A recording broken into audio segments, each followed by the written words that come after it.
Hi, Sal. Kamusta ka na? Pasensya ha, ngayon lang kita kinamusta. Pasensya ha kung inuuna ko pa yung iba. At minsan, napapabayaan na kita. Self, alam ko na ang dami kong pagkukulang sa'yo. Sa dami ng pagkukulang ko, hindi ko na mabilang kung ano. Self, pasensya kung palagi na lang kitang sinasaktan. Self, pasensya dahil palagi na lang kitang ino-option lang. Self, pasensya dahil hindi kita magawang protektahan sa mga taong mapaglinlang. Self, alam ko na ako ang dahilan kung bakit ka nagkakaganyan. Alam ko na ako ang rason kung bakit ang puso mo ay nadurog ngayon. Pasensya dahil ang tanga ko.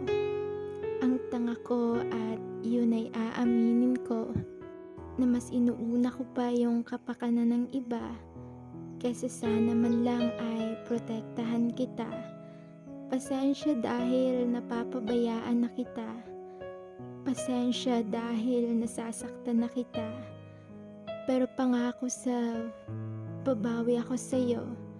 Babawi ako dahil yun yung kailangan mo.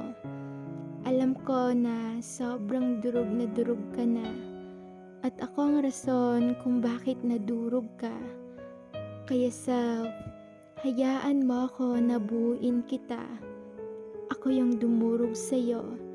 Kaya hayaan mo ako. Hayaan mo ako na babawi sa mga kasalanan ko. Hayaan mo ako na buuin muli yung puso mo. Sana magpakatatag ka. Sana huwag ka sumuko. Alam ko na humaharap ka ngayon sa napakatinding problema. Pero lumaban ka. Huwag kang sumuko ha. Di ba strong ka na tao? Kaya huwag kang sumuko. Kaya mo yan. Isipin mo na marami ka ng problemang nalalagpasan at napagdadaanan.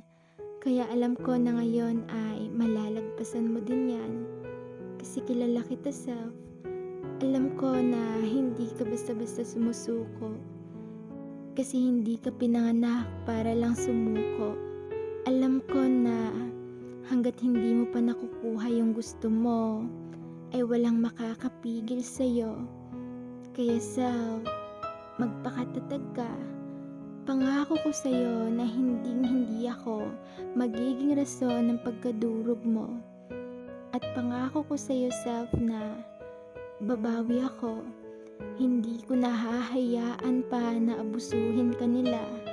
Hindi ko nahahayaan pa na masaktan ka ng sobra. At hindi ko nahahayaan pa na palaging option ka lang nila. Kasi simula ngayon, iingatan na kita at uunahin na kita bago sila.